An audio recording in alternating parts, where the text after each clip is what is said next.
The Fordham men's basketball team hosted LaSalle on Saturday, looking to break a 5-game losing streak, and Travion Leonard got the Rams' second half started with an assist from Brandon Frazier.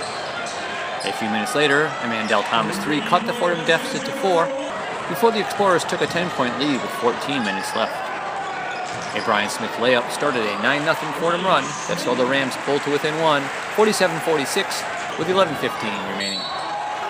Part of that run included a Frazier 3-point play,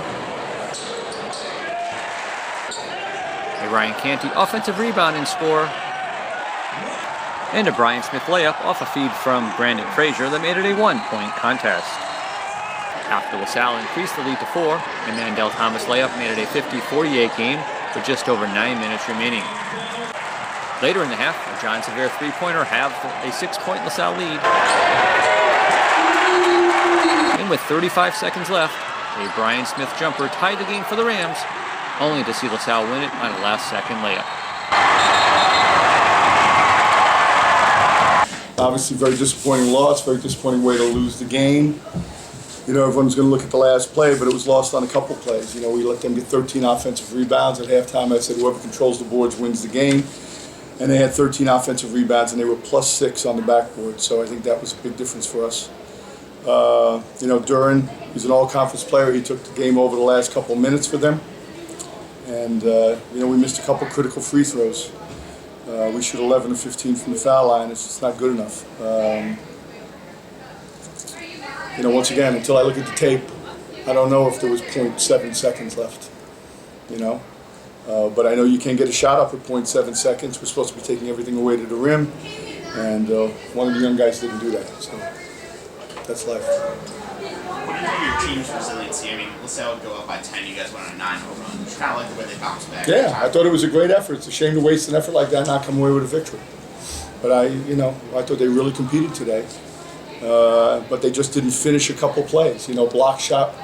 I mean, you know, we don't get the ball. I don't know, are we on the line on that last play? You know, once again, I don't, you know, you got to make those kind of plays. Those are game-winning plays. I felt good about going into overtime because we kind of had the momentum going down the stretch here, and I felt we were going to be in good shape if we got this game in overtime. But, you know, I'm not going to talk about officiating. Talk about finding a way to win, and you were so animated today. Your team was responding to everything. Talk about how tough it is to.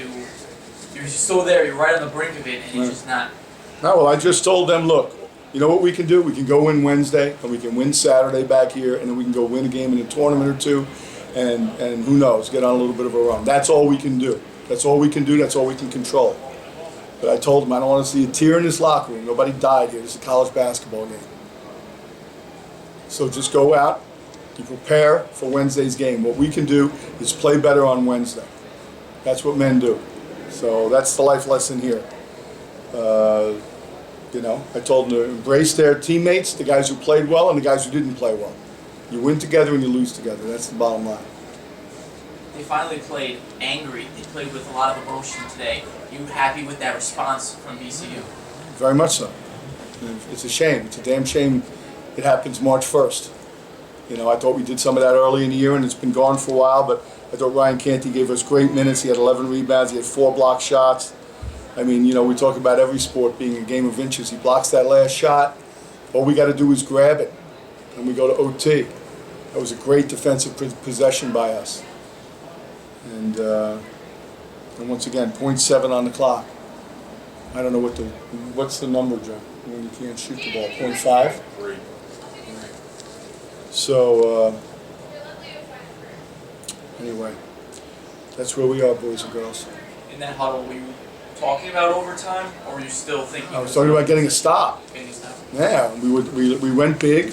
I said, you know, pinch, protect everything to the inside, make sure the pass has got to go out to the perimeter, and they take a contested shot. And then it appears one of the guys got beat on a back cut, which is baffling, but that happens. I know you weren't happy Thursday with the crowd. What did you think of it today? Much better. I thought it was awesome. I mean, we got to give out white T-shirts to get people in here. I'll buy white T-shirts for every home game. But I thought it was a good crowd, and they were into it. You know, and that was big. The student body was into it. I thought it was an exciting game, and the crowd helped us play this well. And as I've said to you guys, I mean, we go on the road, we play against full houses everywhere we go. And we need to have full houses here in order to have a home court advantage. And I thought we did have a bit of a home court advantage today. And I think that helped us, especially when we went on those runs. The place is jumping, and that's important. Talk about Brian Smith. He's had a tough time shooting the ball, but when he had to make that shot to tie the game, how come he comes up in the clutch situations? Is that just in his veins? Well, you know, look, Brian was a prolific scorer in high school. I saw him score 67 points in a basketball game. He could score the ball, so there's certain things that come instinctually to him. He's had a up and down season, he's had an up and down career. But I love him because he came to Fordham when a lot of people were telling him in the beginning, don't come to Fordham. He could have gone to a lot of other places. So I have loyalty towards him. But, you know, his role will change over time perhaps, but, you know, he never gives less than, he really cares. He really cares. And he's an easy guy to root for. Are you worried about your team being able to bounce back from a heartbreak like that? No, I'm not worried. I never worry about that. We're just going to get on them on Monday and practice our tails off. And you know, we go about everything, I think I used, you know, the other day, we go about everything the same way, with the same intensity, with the same preparation for every game we play, from the first exhibition until the last game of the season. So they're accustomed to what's going to be expected of them, and they know what to expect on Monday when we come in here. How tough is it on you? Look, I'm a big boy. You know, I've been through a lot more in my life, life and death. I told them that too. You know, guys, this is, and I've used it a lot, this is not life and death. So this is college basketball. I'm resilient, and you know, we're going to build off this, turn a negative into a positive. That's my job. Good. Thanks so much.